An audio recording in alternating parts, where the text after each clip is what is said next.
Hermanos, buenas noches, el Señor los bendiga. Qué gusto, hermanos, nuevamente poder estar aquí delante de ustedes, delante de la presencia del Señor para compartir una vez más la palabra del Señor. Amén, hermanos. Qué gozo poder estar compartiendo otra vez. Ahora vamos a hablar, hermanos, en esta serie de estudios de una epístola muy importante, sí, de una de las de la columna vertebral, hermanos, de la doctrina cristiana, que es la epístola del apóstol Pablo a los romanos. Amén, hermanos. Es una epístola que no se puede una iglesia llamar cristiana, hermanos, sin haber estudiado esta epístola, sin estarla estudiando, y nosotros mismos como individuos no podemos llamarnos cristianos, hermanos, sin entender, sin estudiar, sin estar meditando constantemente esta epístola. Amén, hermanos.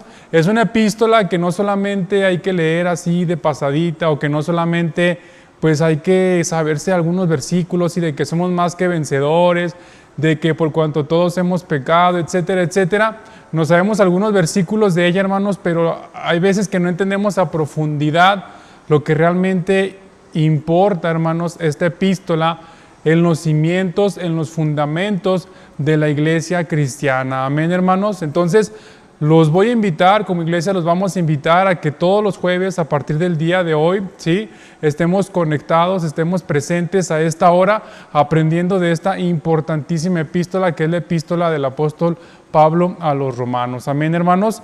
Entonces, pues es un gozo para mí nuevamente poder estar compartiendo, ¿sí? Ya hace tiempo que se viene preparando este tema, es por eso que pues no me habían visto todavía compartir, porque estábamos preparando el material, estudiando, meditando, orando, sí, pidiéndole al Señor pues la revelación, qué es lo que Él nos quiere enseñar por medio de esta epístola que, como les repito, hermanos, para llamarnos realmente cristianos, hermanos, debemos entenderla, sí, debemos vivirla, debemos realmente meditar, como les enseñaba el pastor hace unas semanas, unos meses, debemos estar rumiando la palabra, amén, hermanos, para absorberla, para adquirir todos esos nutrientes espirituales que tiene para nuestra vida. Y de esta epístola, hermanos, es de la que más tenemos que estar rumiando, amén. No porque las otras no sean importantes, al contrario, son muy, muy importantes también, pero esta, por la amplitud que tiene, por ser el libro más grande o la epístola más grande que escribió el apóstol Pablo, y por todos los temas, hermanos, que incluye dentro de ella, es importantísimo, es vital que la conozcamos. Amén. Entonces, a partir del día de hoy, jueves 29 de julio de este año 2021, los invitamos a cada semana, cada 7 días, estar constantes y estar aprendiendo de la palabra del Señor. Amén, hermanos. Entonces, antes de comenzar, pues el curso o la serie de estudios de la epístola de Pablo a los romanos se va a llamar así: llamados a ser santos. Y es una vocación que debemos tener nosotros como hijos de Dios. Y pues, como les mencionaba, es un tratado de la epístola del apóstol Pablo a los romanos. Pero antes de entrar ya más en tema, hermanos, vamos a orar al Señor, vamos a darle gracias y vamos a pedirle que Él nos ayude. Amén, hermanos. Traiga, nuevamente se lo recuerdo, se lo pido a su familia, tenga su Biblia a la mano, tenga también una libreta a la mano. De esta, a diferencia del curso anterior de Conociendo la Palabra de Dios, pues no hay un material elaborado, ¿sí? No hay un escrito, o sea, están mis apuntes, pero un material bien hecho, un libro como tal no hay, hermanos. Pero si alguien desea tener las diapositivas, tener la presentación, pues con todo gusto se la enviamos. Déjenos saber ahí por el chat, ya sea en Facebook, YouTube o por WhatsApp. También ahí déjenos saber que quiere tener este material y con gusto lo compartimos. Amén, hermanos. Entonces vamos a darle gracias al Señor y vamos a pedirle que nos ayude a entender su palabra, porque es muy importante. Padre, cuántas gracias te damos, Señor, en esta noche, Señor, porque nos permite, Señor, estar reunidos una vez más, Padre Santo, para estudiar tu palabra, Señor, para comprenderla, Padre, para hacerla, Señor, propia, Señor, para hacerla carne, Señor, en nuestras vidas. Señor, yo te pido en el nombre de Jesús, Señor, en esta noche, Padre, ayúdame, Señor, a entender tu palabra. Señor, ayúdanos, Señor, a entenderla, Padre. Tráenos revelación, Padre, tráenos sabiduría, Señor. Padre, trae a mí palabra de sabiduría, palabra de ciencia, para que tú seas, Padre, el que hable a mis hermanos, Señor, en este momento, para que tú seas, Padre, el que traiga la revelación a nuestras vidas, el que toque nuestros corazones, Señor. Te necesito, Padre Santo. Espíritu Santo, necesito que me hables en este momento para que yo pueda ser un instrumento útil para tu obra. En el nombre de Jesús, te pido por todos mis hermanos, donde quiera que se encuentren, desde el norte hasta Sudamérica, en Europa, en Occidente, en Oriente. Guárdanos a todos, líbranos del mal y ayúdanos en esta noche a poder comprender tu palabra. Te lo pido, Señor, en el nombre de tu Hijo amado Jesucristo. Amén. Amén, hermanos. Gloria a Dios. Entonces vamos a comenzar el día de hoy, pues como usted vio ahí en la carátula, en la miniatura, ¿verdad?, del video de YouTube, pues únicamente vamos a ver la introducción y el contexto. Sí, la introducción a la carta y el contexto bajo el cual fue escrita. Son los temas que vamos a ver hoy. No vamos a entrar directamente a lo que es la doctrina, a lo que es la enseñanza, sino que hasta la próxima semana, hermanos, vamos a empezar ya de lleno con lo que es la epístola. Ahorita vamos a ver algunos puntos importantes acerca de la carta en general. Amén, hermanos, de su autor, de las fechas, lugares, etc. Muy bien, vamos a comenzar, hermanos, la introducción. Empecemos con esta carta de Pablo a los romanos. Bueno, la epístola de los romanos, hermanos, es considerada la exposición doctrinal más grande de las escrituras de la Biblia. ¿Esto qué quiere decir? Que es donde más doctrina, hermanos, tanto en cantidad como en profundidad de la misma, se expone dentro de la palabra del Señor, ¿sí? No hay otra carta, hermanos, no hay otro libro en el Nuevo Testamento ni en el Antiguo que nos enseñe tan claramente la superioridad de la deidad de Cristo. Amén, hermanos. La superioridad de la justicia de Dios, la magnificencia de la obra de Jesús en la cruz, cómo Él está por encima, hermanos, de todo lo que conocemos. La epístola de los Gálatas, por ejemplo, que estábamos estudiando los jueves, ahora los martes, esta epístola, hermanos, es, digamos, un pequeño resumen o incluye una parte de lo que Romanos trata, así que es la superioridad del sacrificio de Cristo por encima de la ley. Sí, es un punto muy importante que está incluido aquí en Romanos, pero Romanos abarca muchas cosas más. ¿Sí? Romanos abarca la naturaleza pecadora, pecaminosa del hombre, ¿sí? Las concupiscencias que nos llevan a querer pecar, cómo la obra de Cristo está por encima de cualquier acusación que el enemigo quiera hacer en contra de nosotros.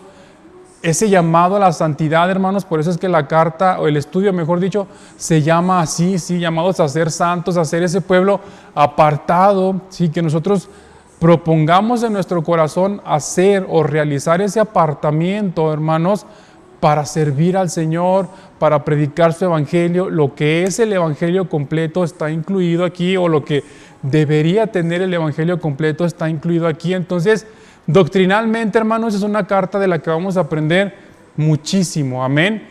Por eso es que está considerada como la columna vertebral, hermanos, el principal cimiento o fundamento de la fe cristiana. Amén. No podemos dejar de lado entender, hermanos, todas las palabras que vienen escritas en esta epístola.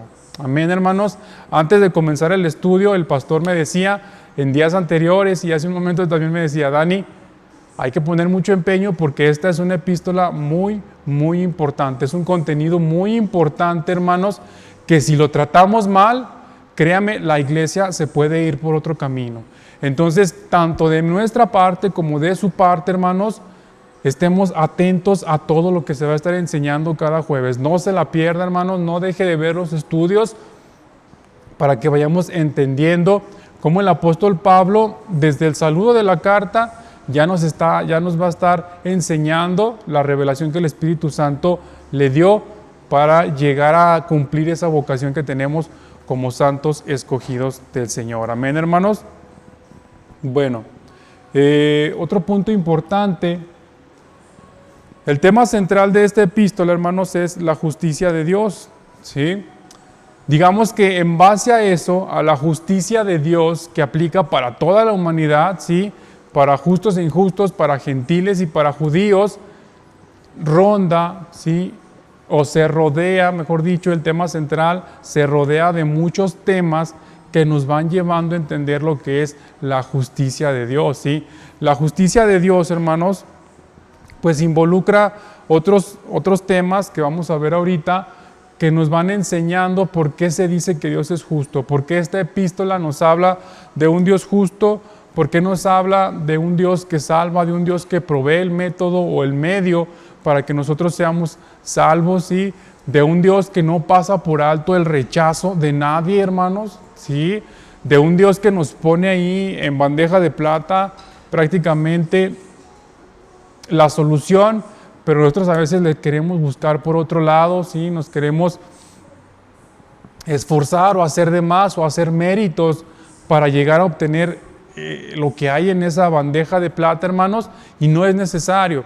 Entonces, cuando hablamos acerca de que esta epístola o el tema central de esta epístola es la justicia de Dios, hablamos de los siguientes puntos. Primeramente, hablamos de que la humanidad es culpable, ¿sí? ¿Culpable de qué, hermanos? Pues de haber pecado. ¿Culpable de qué? De haber desobedecido a Dios. Culpable de haberse alejado de los caminos de Dios. Y eso lo vemos ahí en el capítulo 1, versículos 18 y 32 de la epístola de los Romanos. Entonces, abra su Biblia, por favor, hermanos, y vamos ahí a Romanos capítulo 1, versículos del 18 al 32. Es muy importante, hermanos, que tengamos nuestra Biblia a la mano, porque vamos a estar estudiando muchos pasajes, tanto del Nuevo como del Antiguo Testamento. Amén, hermanos, porque lo que está escrito aquí, ustedes lo saben, lo vimos en el curso de Conociendo la Palabra de Dios. El Nuevo Testamento es la confirmación de lo que ya estaba escrito en el Antiguo, entonces no los podemos separar. Por tanto, es que Pablo y la enseñanza que el Espíritu Santo nos va a dar en estos temas, en este curso, hermanos, en esta serie, mejor dicho, de estudios, pues están basadas en el Antiguo Testamento. Si en lo que aprendimos en el Antiguo, lo vamos a ver ahora reflejado en el Nuevo. Entonces, espero que ya estén ahí, ¿sí? Romanos capítulo 1, versículos del 18 al 32, les explico rápidamente. Durante las diapositivas, cuando usted vea que únicamente está aquí el capítulo con los versículos, quiere decir que estamos hablando de la epístola de los Romanos. Amén. Como estamos precisamente estudiando esa epístola, pues no tiene caso que yo le ponga aquí cada vez Romanos, sino que únicamente lo puse con un color distinto. Usted va a ver aquí la cita y eso quiere decir que se refiere al libro de los Romanos. En caso de que se refiera a otro libro o a otra epístola, pues ahí va a estar especificado. Amén. Entonces, en este caso, dice 1 del 18 al 32, estamos hablando de Romanos. Ya estamos ahí, hermanos. Dice la palabra del Señor. Fíjense, de hecho, en la Biblia Reina Valera, ahí dice, la culpabilidad del hombre. Y dice la palabra del Señor, porque la ira de Dios, versículo 18, se revela desde el cielo contra toda impiedad e injusticia de los hombres que detienen con injusticia la verdad. O sea, hermanos, que al hombre no le interesa hacer el bien, seguir la verdad de la palabra del Evangelio de Dios, ¿sí? Preferimos, ¿sí? O nuestra naturaleza humana, o su forma de actuar normal, natural, valga la redundancia, es retener o detener o retrasar, hermanos, en medida de lo que se pueda, el cumplimiento de la verdad, ¿sí? En este caso, el cumplimiento de la verdad es seguir el Evangelio. Amén. Entonces, nuestra naturaleza nos lleva a eso, hermanos. Es por eso que hay una lucha incesante entre el alma y el espíritu, y el cuerpo ahí está en medio, que no sabe para qué la va a hacerse. Ya lo veremos también más adelante. Pero desde ahí, hermanos, ya entendemos que nuestra naturaleza, nuestra forma de ser, ¿sí? Del ser humano, de la humanidad, hombres y mujeres, es pues detener, hermanos, o retrasar en medida de todo lo que se pueda el cumplimiento de la verdad, el seguir el Evangelio. Amén, hermanos. Y eso nos hace culpables. ¿Por qué? Porque estamos rechazando a nuestro Señor Jesucristo. Amén. Entonces, cuidado, hermanos, cuidado si a nosotros se nos hace fácil hacer ciertas cosas en lo oculto, en lo secreto, o dejar de hacer otras que sabemos hacer, porque entonces ahí nosotros nos estamos haciendo culpables delante del Señor. Amén, hermanos, cuidado con eso. Dice el versículo 19, porque lo que de Dios se conoce les es manifiesto, pues Dios se los manifestó, es decir, conocemos la palabra, hermanos, ¿sí? La leemos, la sabemos, la estudiamos en nuestra casa, aquí en la iglesia, ¿sí? Por medio de los estudios, por medio de las predicaciones, conocemos la palabra. Aquí dice, Dios se los manifestó, ¿sí? El Señor nos ha dado su palabra, hermanos, nosotros la tenemos, pero nosotros somos quienes decidimos rechazarla, hermanos, cuidado con eso. Porque las cosas invisibles de Él, versículo 20, su eterno poder y deidad, se hacen claramente visibles desde la creación del mundo, siendo entendidas por medio de las cosas hechas, de modo que no tienen excusa. Amén, hermanos. Ya más adelante entraremos a profundidad en estos versículos, pero aquí nos está diciendo el Señor, y creo que ya nos está hablando, hermanos, no tienen excusa, no tenemos excusa, hermanos, para obedecer, ¿sí? Para ser justos, para ser santos.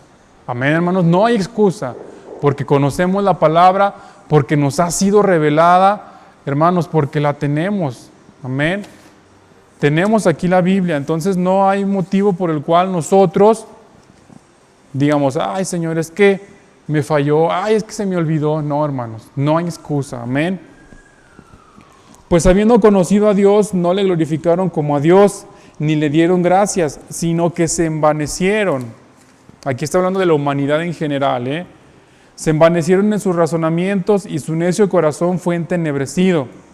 Profesando ser sabios, se hicieron necios y cambiaron la gloria de Dios incorruptible en semejanza de imagen de hombre corruptible, de aves, de cuadrúpedos y de reptiles. Por lo cual también Dios los entregó a la inmundicia en las concupiscencias de sus corazones, de modo que deshonraron entre sí sus propios cuerpos, ya que cambiaron la verdad de Dios por la mentira, honrando y dando culto a las criaturas antes que al Creador, el cual es bendito por los siglos.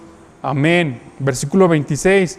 Por esto Dios los entregó a pasiones vergonzosas, pues aún sus mujeres cambiaron el uso natural por el que es contra naturaleza. Y de igual modo también los hombres, dejando el uso natural de la mujer, se encendieron en su lascivia unos contra otros, cometiendo hechos vergonzosos, hombres con hombres, y recibiendo en sí mismos la retribución debida a su extravío.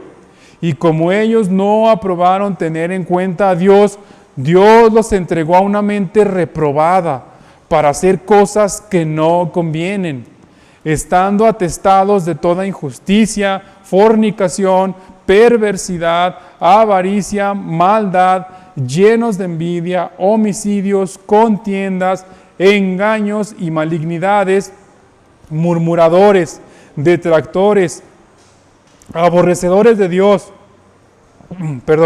injuriosos, soberbios, altivos, inventores de males, desobedientes a los padres, necios, desleales, sin afecto natural, implacables, sin misericordia. Quienes, habiendo entendido el juicio de Dios, que los que practican tales cosas son dignos de muerte, no solo las hacen, sino que también se complacen con los que las practican. Amén, hermanos. Entonces creo que más clara la palabra no se puede, hermanos. La humanidad es culpable. Amén. Nosotros, nuestra naturaleza humana es culpable de hacer todo esto que está aquí escrito a partir del versículo 26 y más. Y cosas peores, hermanos. Nuestra naturaleza humana es culpable de hacer eso. Amén. Entonces creo que no hay duda que si hemos sido salvos, hermanos, es solamente por la gracia de Dios. Amén. Como les comentaba, ya más adelante veremos a fondo este pasaje, pero ahorita es nada más para entender por qué se dice que como humanidad somos culpables, ¿sí? O éramos culpables antes del sacrificio de Jesucristo y de aceptarlo. Eso es bien importante. Segundo punto, somos inmerecedores de la gracia de Dios, ¿sí? No porque hayamos sido salvos, hermanos, quiere decir Después de toda la lista que vimos, hermanos, usted me puede decir, ay, hermano Dani, es que yo no cometo nada de eso que está ahí, sí. O sea, nada de fornicación, perversidad, avaricia, maldad, y que hombres con hombres y mujeres con mujeres. No, yo no hago eso. Pero ¿qué tal que somos necios, hermanos? ¿Qué tal que hemos sido altivos? ¿Sí? Inventores de males quiere decir chismosos, argüenderos, como decimos acá en alguna parte de México, ¿verdad? ¿Qué tal que hemos sido así, hermanos? Pues eso nos hace ser inmerecedores de la gracia. ¿Por qué? Porque nuestro corazón está lleno, hermanos, o estaba, ¿verdad? Gracias a Dios estaba, perdón, hermanos, estaba nuestro corazón lleno de toda esa inmundicia, y eso nos hacía que no pudiéramos acercarnos a la gracia de Dios, recibir esa gracia. Pero ¿qué dice aquí en el capítulo 9, versículo 30 o versículos 30 y 31? Amén. Vaya ahí, hermanos, Romanos 9, versículos 30 y 31, dice la palabra del Señor. ¿Qué pues diremos? Que los gentiles que no iban tras la justicia han alcanzado la justicia, es decir, la justicia que es por fe. Mas Israel, que iba tras una ley de justicia, no la alcanzó. Amén. ¿Qué quiere decir eso, hermanos? Que nosotros realmente, como gentiles que somos, no teníamos derecho, ¿sí? No teníamos derecho a recibir la salvación de Dios. Y quienes sí la tenían, pues fueron o la siguieron o la están siguiendo de manera incorrecta, la están buscando de una manera que no es la que Dios proveyó. Amén, hermanos. Entonces, nosotros no merecemos ser salvos, no merecíamos ser salvos, hermanos. Pero por gracia, que ya vamos a ver más adelante también, que nos compartía el hermano Oscar el miércoles pasado, la palabra griega charis o charis, ¿sí? Que quiere decir gracia, y ya veremos también la próxima semana, si el Señor así lo permite, qué es la gracia. Amén, hermanos. Bien, prosigamos entonces con la justicia de Dios, ¿sí? ¿Qué más incluye o qué más involucra este término? Bueno, la muerte redentora de Cristo Jesús. Amén. También parte de ese plan justo de Dios. Si vemos, va por fases, ¿sí? Lo primero es que nosotros como humanos somos o éramos culpables, ¿sí? Quien no ha reconocido a Jesucristo sigue siendo culpable. Incluso nosotros, hermanos, seguimos teniendo esa tendencia, ¿sí? A todo lo perverso que hay en el mundo, porque nuestra naturaleza es así. Pero por gracia, hermanos, gracia inmerecida, recibimos esa salvación por medio de la muerte de nuestro Señor Jesucristo. Eso lo vemos ahí en el capítulo 8, versículos del 32 al 34. Acompáñenme ahí, hermanos, ¿sí? Ya sabes, si no menciona aquí ningún libro, quiere decir que estamos hablando de Romanos. Romanos 8, del 32 al 34. Amén. Espero que todos estén diciendo amén, hermanos, de que ya estamos ahí presentes. Dice la palabra del Señor: el que no escatimó ni a su propio Hijo, sino que lo entregó por todos nosotros, ¿cómo no nos dará también con Él todas las cosas? ¿Quién acusará a los escogidos de Dios? Dios es el que justifica. ¿Quién es el que condenará? Cristo es el que murió, más aún, el que también resucitó, el que además está a la diestra de Dios, el que también intercede por nosotros. Amén, hermanos. Gloria a Dios. No solamente es que el Señor haya muerto, sino que fue una muerte que trajo redención. Amén. No fue una muerte en vano, no fue morir por morir, sino que murió, hermanos, para darnos redención, para darnos salvación. Como dice aquí, Cristo es el que murió en el versículo 34, más aún el que también resucitó, y es el que está a la diestra de Dios. Y lo más hermoso, hermanos, que viene en el último, el que también intercede por nosotros. Amén, hermanos.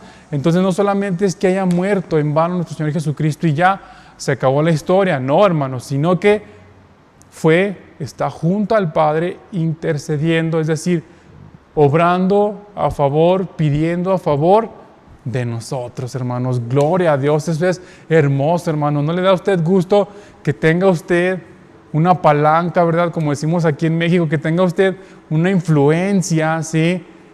Allá en el cielo, con el Creador, con el Padre, que tenga alguien que le diga, mira, Padre, ahí está el hermano, ¿sí? Ahí está el hermano Peter, ayúdalo. Ahí está el hermano Neri.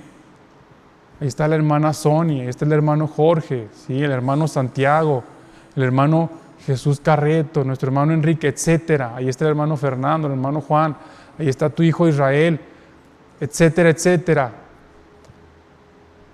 ¿No le da gusto, hermanos, que haya alguien que le diga al Padre, mira, Señor, ahí están tus hijos, yo morí por ellos, ayúdalos, Señor, ayúdalos, mira, te necesitan. Amén, hermanos, qué hermoso es esto. Amén, hermanos, qué hermosa es la palabra del Señor. Gloria a Dios, hermanos, gócese, porque nuestro Señor Jesucristo está intercediendo por usted y por mí, no en cualquier lugar, sino a la diestra del Padre, es decir, ahí a su ladito. Amén. No está acá en otra oficina o en otra sucursal del cielo o en el tercer piso, no, hermanos, está ahí exactamente a un lado del Padre, a un lado del Creador, diciéndole, mira, ahí está tu hija Carla, te necesita, ayúdala, Señor. Amén. Ahí está tu hija Isabel, tu hija Gabriela, Lula, etcétera. Ahí están tus hijas, ahí están tus hijos. Ayúdalos, Padre, por favor. Amén, hermanos. Qué hermoso es eso, ¿verdad? Que tengamos a nuestro Señor ahí a un lado intercediendo a favor de nosotros. Gloria a Dios, hermanos. Y por último, o esta muerte redentora, ¿qué es lo que trae a nuestras vidas? Pues trae salvación por medio de gracia y de fe. Eso lo vemos ahí en el capítulo 5, versículos 1 y 2. Y dice la palabra del Señor, Romanos 5, versículos 1 y 2, amén, hermanos, ya estamos ahí. Dice, justificados pues por la fe, tenemos paz para con Dios por medio de nuestro Señor Jesucristo, por quien también tenemos entrada por la fe a esta gracia en la cual estamos firmes y nos gloriamos en la esperanza de la gloria de Dios. Amén, hermanos, qué hermoso pasaje otra vez, hermanos, amén. Porque por esa fe, dice el apóstol Pablo, tenemos acceso, la fe es nuestro boleto de entrada, ¿a qué? A la gracia, ¿sí? A la charis, a la salvación de Dios, amén, hermanos. Entonces, gócese, hermanos, ¿por qué? Porque si usted tiene fe, entonces ya tiene su boleto de entrada para la gracia. ¿Qué es la gracia? La salvación, la vida eterna. Amén, hermanos. Gloria a Dios, hermanos. Gocémonos en la palabra de nuestro Señor. Y vamos ahora también al capítulo 11, versículo 6. Aquí mismo en el libro de los Romanos, en la epístola de los Romanos, dele un poquito más, unas cuantas hojas, 3, 4 hojitas más para adelante. Y dice la palabra del Señor. Dice, y si por gracia ya no es por obras. De otra manera, la gracia ya no es gracia. Es decir, la gracia ya no sería gratis. ¿Sí? Ya no sería un regalo, sería un salario, ¿sí? Algo que te están pagando. Y si por obras, ya no es gracia. De otra manera, la obra ya no es obra, es decir, la fe que nos lleva a obrar ya no sería fe, ¿sí? Ya no obraríamos nosotros entonces por fe, ¿sí? De servir al Señor, de ministrar su palabra, de ejercitar sus dones y ministerios, si no hubiéramos recibido esa gracia, amén. Entonces grábese estas palabras, hermanos, son bien importantes, las vamos a estar viendo mucho en esta epístola, ¿sí? La gracia y la fe van juntas, son palabras que aquí lo podemos ver, van de la mano, amén. Entonces esto es lo que implica la justicia de Dios. ¿Qué es lo que implica? Anótele ahí, hermanos, en su libreta o donde sea que esté anotando, anótele ahí. Implica 4 cosas. Primeramente, la humanidad es culpable. Amén. Es el primer punto que involucra la justicia de Dios. Se los voy a poner aquí.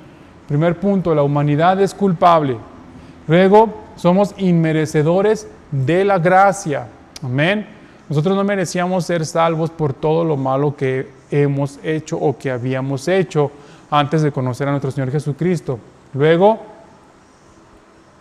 viene la redención por medio de la muerte de Cristo, una muerte con propósito, una muerte que nos trajo salvación y vida eterna. Tercer punto, que involucra la justicia de Dios. Y cuarto punto, la gracia y la fe. Somos salvos por gracia y por fe. Es decir, gracia, ¿por qué? Porque al Señor le agradó darnos la salvación. Ya lo vamos a ver más adelante.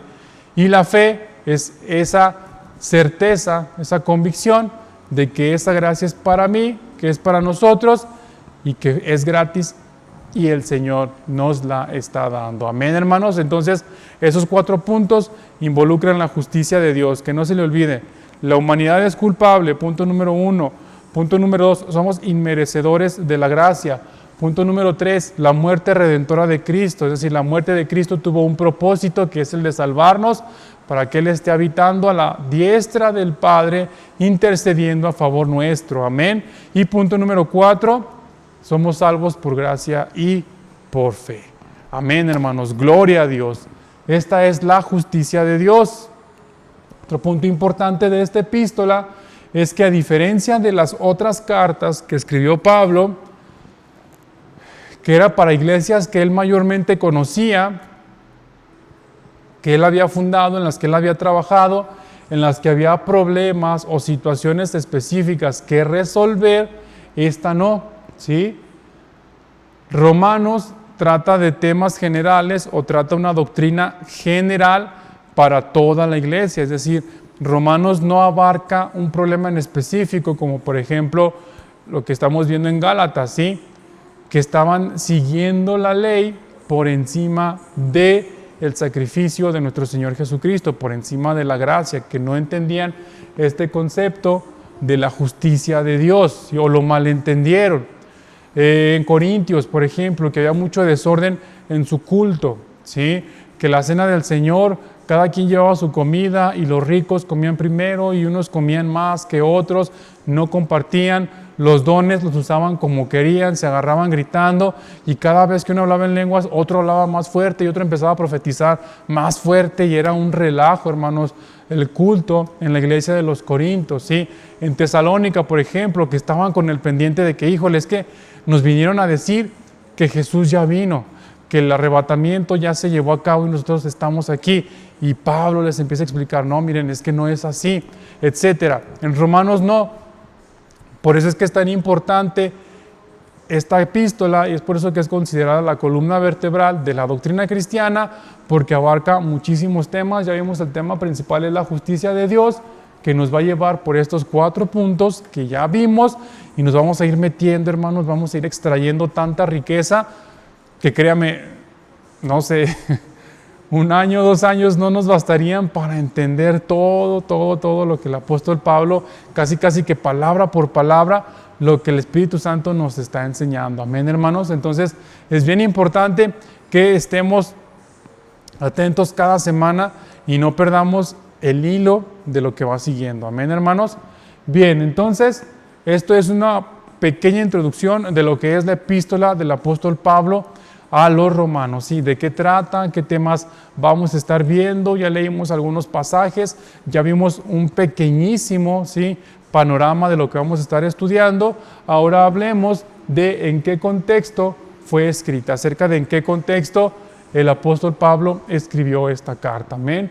Y veamos algunos puntos importantes. Primero, el contexto histórico.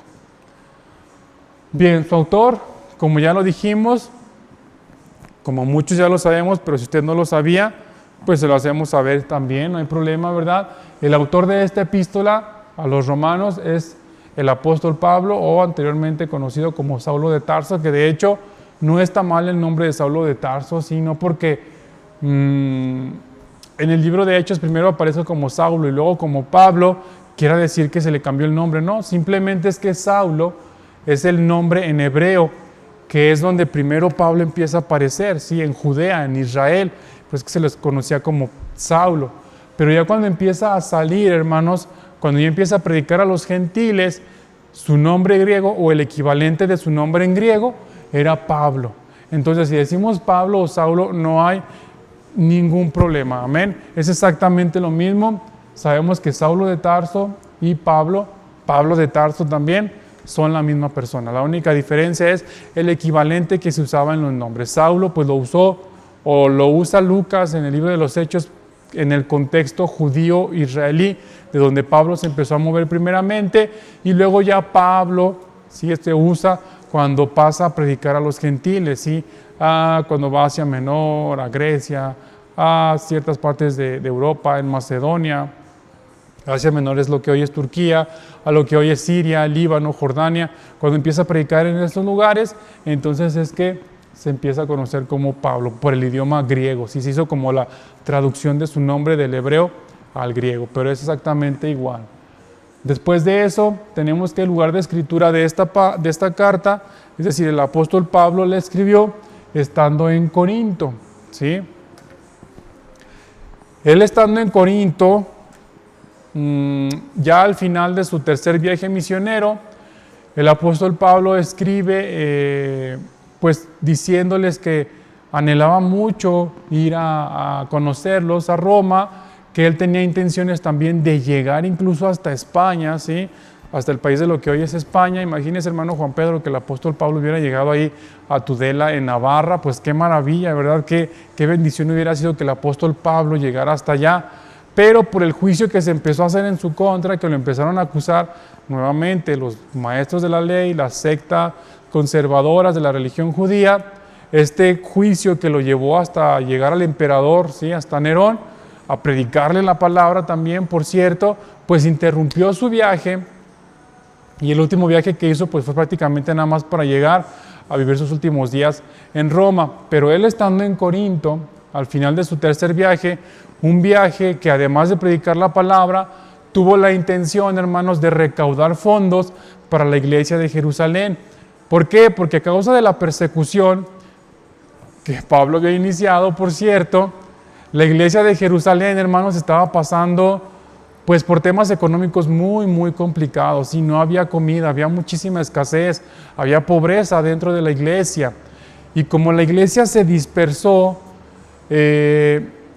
pues obviamente cuando te están persiguiendo, nadie dijo, ay, me voy a llevar este dinero, voy a guardar esto. O sea, lo primero que pensaron fue en salvar su vida, no en guardar sus alhajas de oro, no en ahorrar las monedas que tuvieran, sino en agarrar lo primero que viniera a mano y vámonos corriendo. Y muchas de esas propiedades, nos lo ha explicado nuestro pastor también los domingos, en el estudio del libro de los Hechos, pues eran confiscadas por la autoridad israelí, ¿sí? Entonces, la autoridad judía o hebrea. Entonces, además de que no se preocupaban por llevarse algo, hermanos, sino simplemente por salvar su vida y la de los suyos, ¿qué pasaba? Pues que las autoridades que emprendieron la persecución, pues tomaban posesión de lo que había en las casas que quedaban deshabitadas, ¿sí? Que quedaban abandonadas, que quedaban solas. Entonces, pues lo que se encontraban ahí, lo tomaban, los lugares donde se reunía la iglesia, ¿sí? Recordemos que eran en diferentes casas a lo largo de toda la ciudad. Entonces, pues empezaron a quedar solas y la autoridad empezó a confiscar todos estos bienes. Por lo tanto, las pocas personas que quedaron dentro de Jerusalén, hermanos, empezaron a tener escasez, ¿sí? Les empezó a faltar pues el dinero para comprar alimento, además de que también como parte de la persecución pues no eran bien vistos, no los querían, no había trabajo, etcétera. Era un contexto muy complicado. Y el apóstol Pablo en su tercer viaje, uno de sus propósitos pues fue eso, juntar dinero, juntar una ofrenda para llevarle a la iglesia de Jerusalén, entre las iglesias de Acaya y Macedonia, que Acaya era la provincia de donde se encontraba la ciudad de Corinto, amén. Entonces ese era el propósito por el cual el apóstol Pablo estaba en Corinto y desde ahí escribe la carta. Respecto a la fecha de su escritura, hermanos, tenemos pues ahí digamos como que un rango, sí, que es entre el año 55 al 58, en el cual los estudiosos mencionan que fue escrita la carta, ¿sí? Hay quienes dicen que fue en el año 55, que Pablo andaba en Corinto más o menos en esos años. Hay quienes dicen que fue en el 56. La mayoría o muchos dicen que fue en el 58. Entonces, Por eso pongo aquí que fue entre el año 55 al 58. No es que Pablo se haya tardado 3 años en escribir esta carta, hermanos, sino que más o menos en ese periodo de tiempo, en ese lapso de tiempo entre esos años, la epístola fue escrita entre el 55 y el 58. Son las fechas probables que se dan. El 55, el 56 o el 58 son las fechas probables que se dan de la escritura de la carta de Pablo a los romanos, estando él en Corinto. Sí, no perdamos esto de vista. Estamos hablando de la epístola de Romanos, que fue escrita en Corinto, fue escrita por Pablo entre el año 55, probablemente 56 o 58 después de Cristo. Amén, hermanos.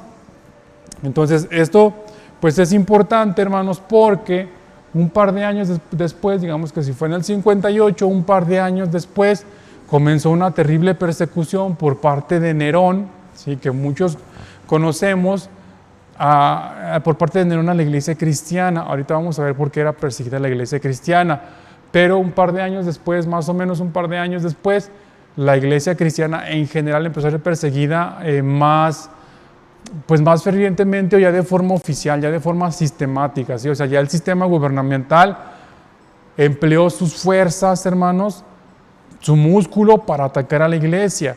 En estos años también ciertamente había algún tipo de persecución, o había también algún tipo de dispersión de diásporas, había también algún tipo de presión sobre la cristiandad, pero no tan fuerte como fue después, cuando empezó Nerón, después Domiciano, que ya nos decía el hermano Oscar también, sí, que nos decía un poco también de historia, como fue Trajano, emperadores que fueron muy, muy crueles, hermanos, al momento de perseguir a la iglesia cristiana. Entonces, cuando fue escrita, ciertamente había persecución, y más aún para ellos, porque estaban dentro de Roma, pero no era tan sistemática como lo fue un par de años después, cuando el emperador Nerón comenzó, ¿sí? Después, bueno, el destinatario de la carta, pues es obviamente la iglesia de Roma, ¿sí? Es la epístola del apóstol Pablo a los romanos, que era una iglesia, hermanos, no la confundamos con la iglesia católica, ¿sí? De hecho, podríamos decir que la iglesia católica nació de aquí, de esta iglesia de Roma, pero de una rama que después de 250 años de que fue fundada, 250, 300 años de que fue fundada, se pervirtió la doctrina, crearon otra rama, pero ya pues como la conocemos al día de hoy, ¿verdad?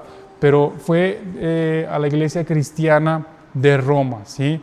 Una iglesia que según la tradición católica nuevamente, ¿verdad?, fue fundada por el apóstol Pedro, aunque no haya absolutamente ninguna evidencia de que Pedro haya estado alguna vez en Roma en esos años en que fue fundada la iglesia. Sin embargo, sí hay evidencia, hermanos, de que romanos, ¿sí?, ciudadanos romanos convertidos en el día de Pentecostés, fueron quienes estuvieron en Jerusalén recibiendo la palabra. Y vamos para eso al libro de los Hechos, ¿sí? Capítulo 2, vamos a leer desde el versículo 7, no nada más el 10, vamos al libro de los Hechos, capítulo 2, versículos del 7 en adelante. Amén, hermanos, donde vamos a ver por qué nos basamos o en qué se basa el estudio para decir que esta iglesia no fue fundada por el apóstol Pedro. Si el apóstol Pedro ni siquiera estaba en esas fechas en Roma. Se cree que la iglesia fue fundada más o menos en el año 35 después de Cristo. En ese tiempo Pedro no estaba en Roma. Si Pedro estaba en Jerusalén predicando la palabra, Pedro estaba en Jerusalén guiando a la iglesia, ¿sí?, designando, por ejemplo, a los diáconos como Esteban. O sea, Pedro ni siquiera tenía en su mente, en su corazón, el salir a predicar la palabra a otros lados. Incluso sabemos que aún recibiendo la revelación de que fuera a predicar a Cornelio, que era un gentil, Pedro lo pensó, ¿sí? Lo que hemos visto en Gálatas también con nuestro pastor, de que Pedro fue confrontado por Pablo porque no sabía cómo acercarse con los gentiles. Entonces no hay ningún fundamento fuerte que nos indique realmente que fue Pedro quien fundó esta iglesia. Y vamos ahí entonces al libro de los Hechos, capítulo 2, versículos del 7 en adelante. Dice la palabra del Señor: Dice, y estaban atónitos y maravillados diciendo, mirad, ¿no son galileos todos estos que hablan? Es decir, nos lo explicaba también el hermano Oscar el miércoles anterior. Tenía la creencia popular, hermanos, de que de Galilea, ¿sí?, de esa región del norte de Israel, no podía salir nada bueno, ¿sí?, que allá había pura gente inculta, salvaje, gente sin estudios, ¿sí?, gente torpe tal vez, ¿sí?, gente simple, hermanos. Entonces por eso hacen esta pregunta de que, caray, no son galileos, o sea, no son los galileos, pues sí son simples, ¿sí?, no son estudiados, no es una sociedad que venga a estudiar la palabra, ¿no? O sea, es gente sencilla, es gente común, es gente trabajadora, gente iletrada tal vez, ¿sí? Dice en el versículo 8, ¿cómo pues les oímos nosotros hablar cada uno en nuestra lengua en la que hemos nacido? Partos, medos, elamitas y los que habitamos en Mesopotamia, en Judea, en Capadocia, en el Ponto y en Asia, en Frigia y Panfilia, en Egipto y en las regiones de África más allá de Cirene, y romanos, ¿sí?, aquí residentes, tanto judíos como prosélitos. Amén. ¿Qué quiere decir eso? Ya lo hemos visto. ¿Por qué estaba la gente, por qué había tanta gente en Jerusalén? Porque el día de Pentecostés es el día 50 después de que termina la celebración, o después de que es la celebración de la Pascua. Viene otra fiesta, que es la fiesta de Shavuot, es la fiesta de las 7 semanas, o de las semanas, o la fiesta de las primicias, que de hecho acaba de terminar hace poquito. Son 7 semanas en las que sigue esta fiesta solemne, y después de esas 7 semanas, al día 50, viene una celebración. Entonces, la gente estaba en Jerusalén primero por la Pascua, ¿sí? Después de la celebración de la Pascua, se quedaron en Jerusalén a la celebración del Pentecostés, ¿sí?, de la fiesta de las 7 semanas, y en el día 50, que fue cuando desciende el Espíritu Santo sobre las personas que estaban reunidas en aquel aposento, es donde viene la conversión. Por eso había gente de todos estos lugares. Mayormente, todos estos que vemos aquí, partos, medos, elamitas, y los que habitamos en Mesopotamia, Judea, Capadocia, el Ponto, Egipto, etcétera, en África, los romanos, dice la palabra que eran judíos y prosélitos. ¿Qué quiere decir eso? Primero, judíos, pues obviamente, si eran judíos de nacimiento, o judíos que por linaje pertenecían a la nación, es decir, a lo mejor sus papás sí nacieron en la tierra de Judea, en la tierra de Israel, pero por X razón se fueron a vivir a otro lugar, ¿sí? A Egipto, por ejemplo, ¿sí?, o a Panfilia, o a la región de Asia, lo que hoy es Turquía, a Capadocia. Se fueron a vivir allá, pero regresaban cada año a la fiesta. Esos eran judíos. Los prosélitos, ¿qué eran? Los prosélitos eran aquellos que por ver la fe de los judíos que vivían en todos estos lugares, por ejemplo, digamos Roma, ¿sí?, había judíos en Roma, entonces por ver la fe de los judíos les gustaba, les llamaba la atención el que solamente hubiera un Dios, que solamente ellos adoraran a un Dios, que dedicaran todo su culto únicamente a un Dios, y pues digamos que eran como convertidos al judaísmo, ¿sí?, seguían las prácticas de la religión judaica. Prosélito quiere decir que está a favor o que es simpatizante de algo, ¿sí?, o de alguien. En este caso, simpatizantes de la religión judía, pero venían de Roma, ¿sí? O sea, había judíos que venían de Roma, que digamos que por ciudadanía eran romanos porque habitaban ahí, pero había también ciudadanos romanos que nacieron en Roma, que no tenían nada que ver con el judaísmo, pero eran simpatizantes de su religión. Amén. Entonces ellos fueron, hermanos, después de recibir el poder del Espíritu Santo y de escuchar las palabras de Jesús a través del apóstol Pedro, ellos fueron quienes, regresando a Roma después de la celebración, fundan la iglesia romana. Así después de un tiempo, unos 2 años después más o menos, fundan la iglesia romana. Amén. Entonces no hay sustento histórico para mencionar que el apóstol Pedro haya estado siquiera en Roma en esos tiempos, Tal vez en su muerte estuvo en Roma, pero para ese entonces la iglesia ya estaba formada. Estamos hablando de que el apóstol Pedro murió en los años 60 y tantos, 70 casi, después de Cristo. La iglesia ya estaba fundada. Pablo ya le había escrito la carta, entonces Pedro no fundó esa iglesia, sino que fueron romanos, judíos y gentiles que recibieron la palabra en el día de Pentecostés y fueron a Roma a fundar esa iglesia. Amén, hermanos. Entonces la iglesia de Roma no fue fundada por ningún apóstol, por ningún hombre importante, fue fundada por creyentes, ¿sí? Creyentes comunes que escucharon, que recibieron la palabra, que empezaron a ejercer la fe y empezaron a juntar a la iglesia, empezaron a enseñar ese mensaje de salvación ahí mismo en su ciudad de Roma. Y así fue como se fundó la iglesia de Roma, la iglesia romana. Amén.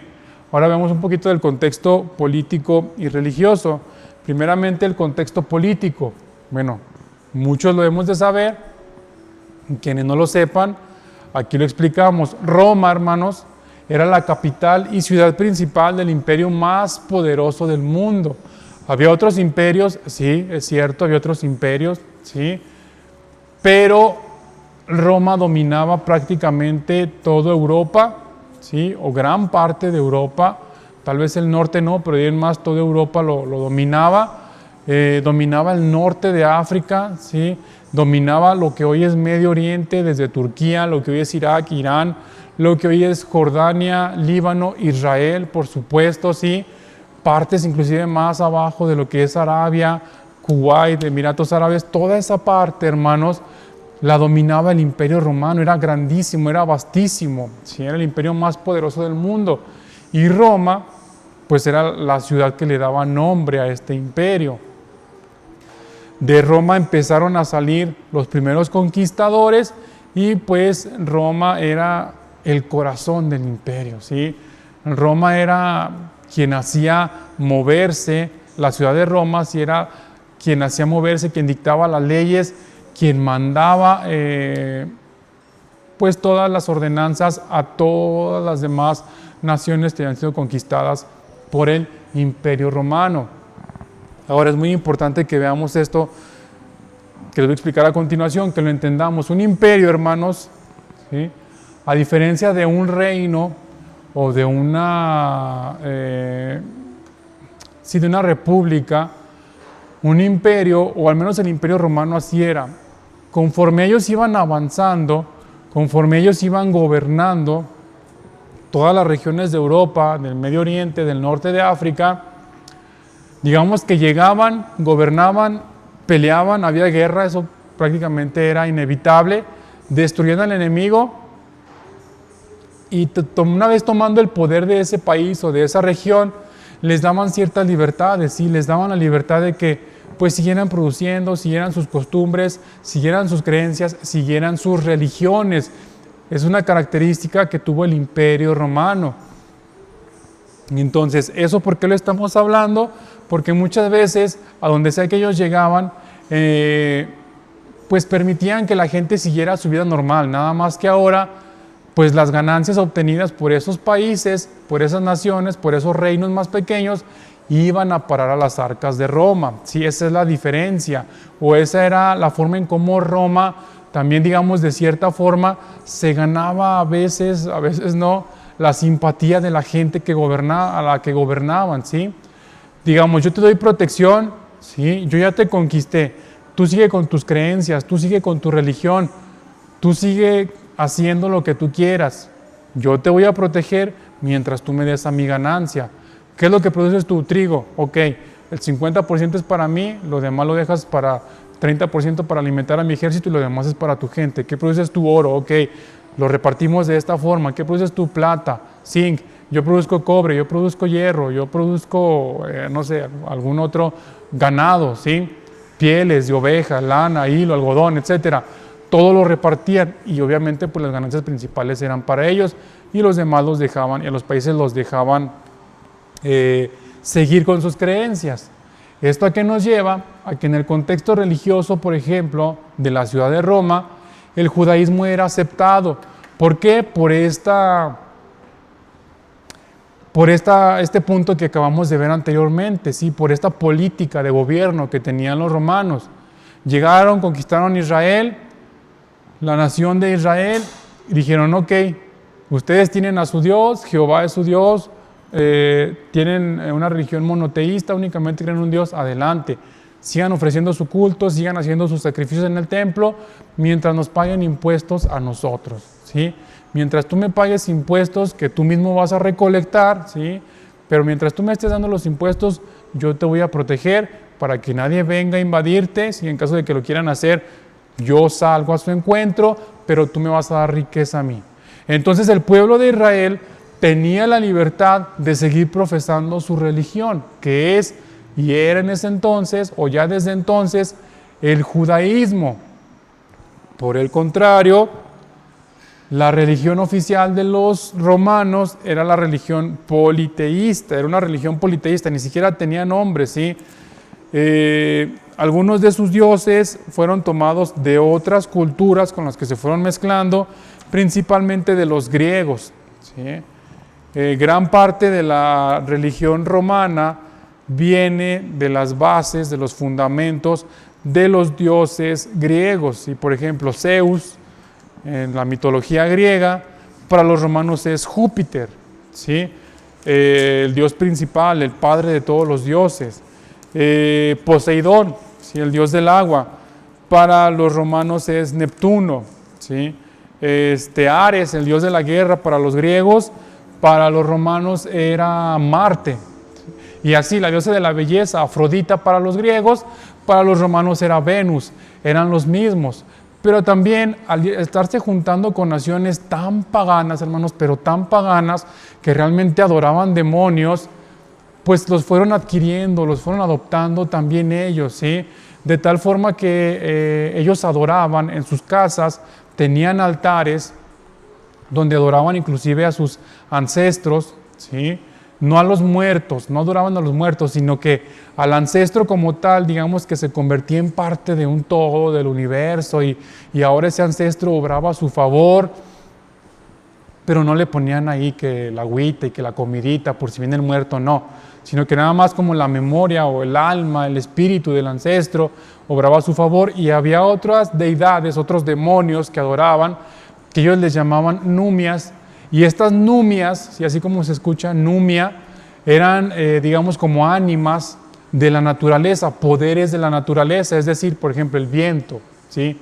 O que a esta familia la protege el lobo, y a esa familia de allá la protege el jabalí, y a la de acá el perro, y a la de allá el oso, y a esta el águila, y a aquella el halcón, etc. Adoraban estas deidades, numias, les llamaban ellos, y tenían un chorro de dioses, ¿sí? Tenían inclusive sus sacerdotes, se dividían en diferentes órdenes, hermanos. Sus fiestas, hermanos, eran unas cochinadas, ¿sí? Era una religión politeísta, que vemos que eso pues está prohibido, ¿sí? Condenado por parte del Señor. Allí en los 10 mandamientos, en Éxodo capítulo 20, versículos del 3 al 6, hermanos, si me acompaña por favor, ahí en Éxodo 20, capítulo del 3 al 6, vamos a leer qué es lo que habla el Señor acerca del politeísmo o la idolatría, así que viene siendo exactamente lo mismo. Mientras usted llega ahí, le explico rápidamente que la religión judaica, ¿sí?, nunca se opuso abiertamente a este politeísmo, nunca se opuso abiertamente al paganismo, hermanos, que había en la religión romana, ¿sí? Nunca se opuso. Entonces, por eso es que los dejaban ser. Ahorita vamos a ver también un poquito más por qué les estoy hablando de eso, pero el judaísmo, a pesar de que tenía una ley bien estricta, ¿sí?, y que la tienen todavía, nunca se opusieron abiertamente al politeísmo, a la idolatría de los romanos. Vamos pues allá al libro de Éxodo, capítulo 20, versículos del 3 al 6. Dice la palabra del Señor, versículo 3, no tendrás dioses ajenos delante de mí, no te harás imagen ni ninguna semejanza de lo que esté arriba en el cielo, ni abajo en la tierra, ni en las aguas debajo de la tierra. No te inclinarás a ellas, ni las honrarás, porque yo soy Jehová tu Dios, fuerte, celoso, que visito la maldad de los padres sobre los hijos hasta la tercera y cuarta generación de los que me aborrecen. Y hago misericordia a millares, a los que me aman y guardan mis mandamientos. Entonces, pues el politeísmo, la idolatría está condenada, ¿sí?, por parte del Señor. Y a pesar de eso, los judíos, como no los molestaban, como no eran molestados por el imperio, pues no se oponían al politeísmo, ¿sí? Y aparte, como sabemos, el judaísmo se cree que la salvación es únicamente para ellos, pues entonces, con menos razón, se oponían ni predicaban acerca de la verdad del Dios que ellos sí conocían. Ahora, el cristianismo, ¿en qué contexto estaba? ¿Por qué les hablo de esto? De que los judíos no se oponían. Bueno, luego del martirio y muerte de Esteban, que está ahí en Hechos 7, eso no lo vamos a leer, hermanos, porque es un capítulo extensísimo, pero luego de la muerte de Esteban, de su martirio y de su muerte, el cristianismo se separa definitivamente de sus raíces judaicas, ¿sí? Es decir, el cristianismo y el judaísmo, hermanos, en un inicio, podríamos decir que por el contexto, por la creencia, no es que fueran una misma religión, pero estaban muy relacionados, o estaban bastante relacionados, ¿sí?, uno con el otro. Pero la muerte de Esteban, que desató en esa gran persecución, que vemos aquí en Hechos 8, del 1 al 4, donde dice que Pablo, sí, Saulo, después de la muerte empezó todavía a pedir más autoridad para seguir persiguiendo a la iglesia. Ahí es donde se rompe definitivamente esa relación que había de creer en el mismo Dios, ¿sí? Sabemos la diferencia que hay. Los judíos creen únicamente en Dios, en Elohim, ¿sí?, en Jehová. Él es su Dios, ¿sí?, Yahweh. Entonces el cristianismo viene a decir es que Jesús es el Mesías, ese hombre que murió y resucitó y ascendió al cielo y nos dio vida eterna, es el Hijo de Dios, ¿sí?, el Hijo de Yahweh, de Elohim, de Jehová. Él es el Hijo de Dios, el Mesías prometido que vino a rescatarnos. Y ahora que Él ya no está, está el Espíritu Santo de Dios habitando en medio de nosotros. Para los judíos eso es politeísmo, hermanos, y se oponen fervientemente, cosa que no hicieron con el Imperio Romano cuando los tenían sometidos, ¿verdad? Pero bueno, son clases de historia. Entonces, cuando después de la muerte de Esteban se separan definitivamente, ¿sí?, la iglesia cristiana de la judía, la iglesia cristiana, la diferencia, hermanos, con la iglesia cristiana es que la iglesia cristiana, hermanos, sí se oponía fervientemente al paganismo romano, ¿sí? Es decir, la iglesia cristiana no se quedaba así como que, ay, es que la salvación es nada más para nosotros, como los judíos, ¿sí? La palabra es nada más como nosotros, yo no la voy a compartir con ustedes. El cristiano no hacía eso, ¿sí? El cristiano condenaba la idolatría, condenaba el adulterio, las borracheras, todo lo que leímos en el capítulo 1, hermanos, de versículos del 26 al 32 al 31 del libro de Romanos, y en el capítulo 1, es lo que hacían los romanos, ¿sí? Todas esas perversidades, hermanos, que el apóstol Pablo enlista, eran parte de la vida diaria de los romanos. No sé si a usted, hermano o hermana, le suene de algo la palabra, espero que nadie se ofenda, la palabra bacanal. No sé, espero que en ningún país que nos estén viendo o en ninguna otra región sea una mala palabra. La palabra bacanal, hermanos, si usted sabe a lo que se refiere, pues es un tugurio, ¿sí? Una casa de citas. La palabra bacanal está relacionada a orgías, a prostitución, a alcoholismo, ahora seguramente a drogas. En aquel entonces porque no había tantas drogas, pero un bacanal, hermanos, su origen o la palabra viene originalmente de los festivales que se hacían en honor al dios Baco, el dios del vino de los romanos, ¿sí? Le hacían un festival cada año en honor al dios Baco, que se llamaban bacanales, y en esos bacanales, pues, ¿qué cree que había? Pues había prostitución, había orgías, mucha fornicación, mucho alcoholismo, sí, la gente terminaba inconsciente, intoxicada de tanto que tomaban, hermanos. Era algo horrible, sí, algo espantoso de ver. Era digamos, dar rienda suelta, hermanos, a toda la carnalidad, a toda la mundanidad que había dentro de las personas. Y pues de ahí se empezó, digamos, a usar esa palabra en diferentes contextos hasta como la conocemos el día de hoy, ¿sí? La palabra bacanal pues se usa para fiestas o lugares, eventos de muy mala reputación, ¿sí? De una carnalidad, de una paganidad, de un paganismo tremendos, hermanos. Es solo un ejemplo de lo que había en la religión romana. Entonces el cristiano llega y ve eso, y dice, oye, es que eso no está bien. ¿Sí? A Dios no le agrada eso.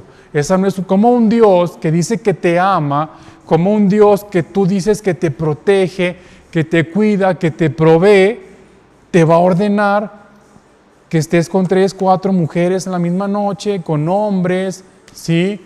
Con animales, que estés tomando hasta quedar muerto o inconsciente, como un Dios que tú dices que es bueno, te va a mandar eso. O sea, el cristiano empieza a predicar de esa forma, hermanos, ¿y qué es lo que pasa? Pues que se gana la enemistad del Imperio Romano, ¿sí? ¿Por qué? Porque esta era la festividad, o esta era la religión oficial, perdón, estas eran festividades que el gobierno oficialmente promovía. Eran parte de su cultura, eran parte de sus creencias, de sus costumbres. Entonces llega esta pequeña secta, ¿verdad? Este pequeño grupo del camino, que después llamaron cristianos, se empiezan a oponer. Es importante que subraye usted aquí esto, hermanos, se oponen con fervor. Es decir, no le decían, hey, no lo hagas, eso está mal, no. Predicaban realmente que un Dios que te ama te va a dar vida eterna, amén. Un Dios que te ama como Jesús murió por ti y no te manda a que tú te mueras en una orgía, intoxicado por alcohol, cortándote para entregar tú tu sangre a los dioses, ¿sí? Que te acuestes con las mujeres que había en los templos dedicadas para eso, ¿sí?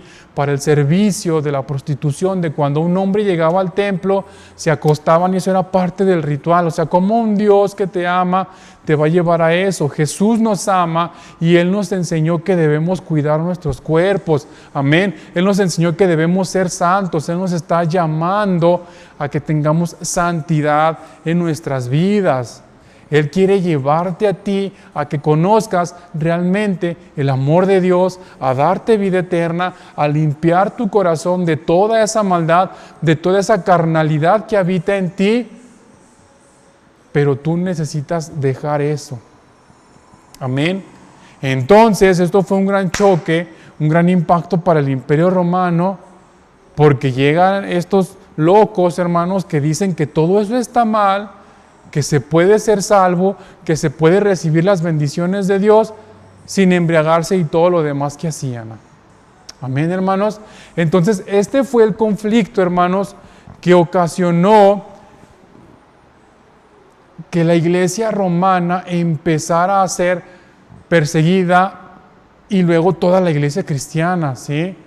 Obviamente Roma, el enemigo, por supuesto, que era quien promovía todo este tipo de paganismo, de carnalidades, pues no se quedó contento, ¿sí? Con que de repente llegara alguien a querer tumbarle ese imperio de tinieblas, de oscuridad que gobernaba sobre la gente.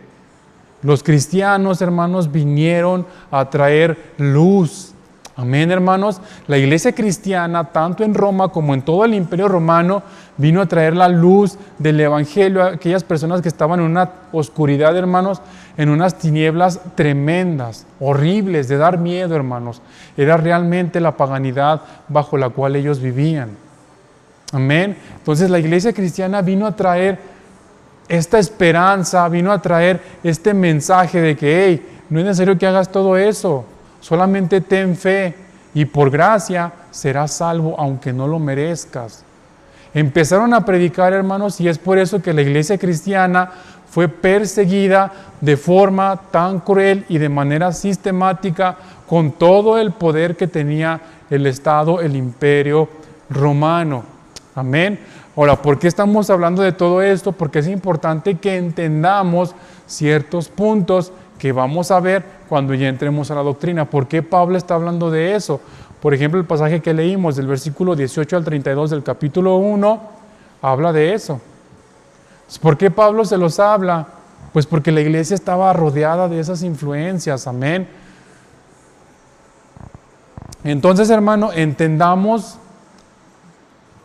por último, que la iglesia romana, la iglesia de Roma, a quien fue escrita esta carta, aunque todavía no empezaba la persecución violenta que vino un par de años después de que fue escrita la carta, sí tenía ciertas circunstancias muy complicadas, ¿sí? O sea, eran literalmente un cordero, rodeado de una manada de lobos. O sea, era muy complicado que ellos predicaran la palabra porque a la gente no le gustaba escuchar lo que ellos venían a decir. Amén, hermanos. Como usted el día de hoy, la gente al día de hoy no se quiere comprometer. La gente al día de hoy quiere seguir con sus vicios, quiere seguir pues perdiendo el tiempo en las redes sociales. Y es más fácil para ellos estar viendo 2-3 horas videos en TikTok, en YouTube, en Netflix, en el Face. Es más fácil para ellos estar haciendo eso, es más cómodo, no involucra ningún tipo de esfuerzo que venir a la iglesia, que dejar toda tu mundanidad afuera, que dejar todo tu pecado afuera, y la gente no quiere escuchar la palabra de Dios. Amén. Entonces, así es, hermanos, como la iglesia romana estaba constituida. Eso es lo que la rodeaba por fuera, ¿sí? Y ellos por dentro estaban aguantando. Es por eso que Pablo les da ciertos mensajes de que soporten. Hay que vivir como cristianos realmente. Y ya lo vamos a ir viendo conforme avancemos en la carta. Amén, hermanos. Por último, pues nada más queda decir que la iglesia romana, es decir, la iglesia de la ciudad de Roma, estaba siendo influenciada por ideas paganas que la rodearon e intentó, sin éxito, cabe aclarar, solucionar esta situación mediante la aplicación intensiva de la ley. ¿Por qué pasó esto, hermanos? Pues porque alguna parte de quien conformaba esta iglesia eran judíos, ¿sí? Y ellos, pues, al verse rodeados de tanta paganidad, quisieron aplicar la ley, hermanos, de tanta mundanalidad, quisieron aplicar la ley para salir al frente, pero no solucionó nada. Al contrario, trajo muchos conflictos, y es ahí donde entra el apóstol Pablo y el Espíritu Santo, por supuesto, a ayudarlos a terminar o ayudarlos a salir adelante de esta situación tan complicada que estaban viviendo. Amén, hermanos. Entonces, hasta aquí, hermanos, terminamos nuestra enseñanza del día de hoy. Nuestra introducción, recuerden, no solamente estuvimos viendo introducción y contexto de lo que es, la epístola del apóstol Pablo a los romanos. La siguiente semana ya entraremos directamente a por qué Pablo hace tanto hincapié en el capítulo 1 a que tenemos que ser santos. Entendiendo este contexto, vamos a entender por qué Pablo hace ese hincapié y por qué esta carta se llama, porque esta serie se llama Llamados a ser santos. Amén, hermanos. Entonces vamos a terminar, hermanos. Gloria a Dios por su palabra, hermanos. Espero que se haya gozado y que haya aprendido tanto como un servidor lo hizo. La verdad es que yo me siento lleno, pleno de la palabra del Señor. Espero que usted también se sienta así. Y le vuelvo a repetir, si usted desea tener este material, sí, con gusto se lo paso. Déjeme ahí su correo electrónico en el chat o en los comentarios y con gusto se los hacemos llegar por correo electrónico. Amén, hermanos. Entonces vamos a orar para ser despedidos, para terminar esta reunión. No se pierda esta serie que comienza el día de hoy y cada jueves a las 8 de la noche la estaremos transmitiendo. Amén, hermanos. Vamos a orar. Cierre sus ojos e incline su rostro para darle gracias al Señor. Padre Santo, cuántas gracias te damos, Señor, por la bendición que nos das, Padre Santísimo, de poder estar reunidos, Señor, de haber terminado una reunión más, Señor, en tu nombre, Señor. Gracias por la libertad que tenemos, Padre, de poder escuchar tu palabra, de poder predicarla, de poder enseñarla, Señor. Y yo te pido en el nombre de Jesús que por favor, Dios Santísimo, esta palabra traiga fruto en nuestras vidas, Padre Santo, que entendamos la importancia, Señor, de lo que hoy en día se vive, Señor, de tanta carnalidad, de tanto pecado, Señor, de tanta inmundicia a nuestro alrededor, que nosotros sepamos ser santos, Señor, sostenidos, Padre, en tu palabra, Señor Santísimo, y que nunca falte ese fundamento principal que es tu palabra en nuestras vidas, Señor. Ayúdanos a entender esta epístola tan hermosa y tan importante, Padre, y Señor, a todos mis hermanos, Señor, cuídalos, Padre, líbralos de todo mal, Padre, líbralos, Señor, de todo ataque que el enemigo quiera llevar en su contra, Señor. Por favor, Padre, en Canadá, en Estados Unidos, aquí en México, Señor, en Colombia, en Ecuador, Señor, en Alemania, en Israel, Señor, en Inglaterra, en España, Señor. Cuídanos, Señor, a todos, Padre, líbranos del mal, Señor. Y si alguien más nos está viendo, Señor, y nosotros no sepamos quién es, cuídalo también, Padre, en el nombre de Jesús. Y ayúdanos, Padre Santísimo, a tener siempre una comunión contigo, Padre Santo. No apartes tu presencia, tu mirada de nuestras vidas, Señor. Por favor, te lo pido, Dios, en el nombre de Jesús, tu Hijo amado. Amén. Amén, hermanos. Bueno, pues hemos terminado el estudio del día de hoy, ¿sí? El contexto y la introducción, o la introducción y el contexto de la epístola de los Romanos. La próxima semana ya entraremos, hermanos, con el tema de que somos siervos apartados. Amén. Entonces, la próxima semana, si el Señor así lo permite, nos estaremos viendo, nos estaremos escuchando. Bendiciones para todos, hermanos, desde el norte hasta el sur, del oriente hasta el occidente, donde sea que nos encontremos, hermanos, que el Señor los bendiga. Espero que pasen una noche linda, hermanos, que descansen, que el Señor nos libre de todo mal, de toda amenaza del maligno. Y quienes se están levantando, hermanos, que tengan un día excelente. Que la gloria sea para nuestro Señor Jesucristo, hermanos. Les mandamos un saludo, un fuerte abrazo desde acá, desde Aguascalientes, México. Que el Señor los bendiga. Nos vemos la próxima semana. Hasta luego, hermanos.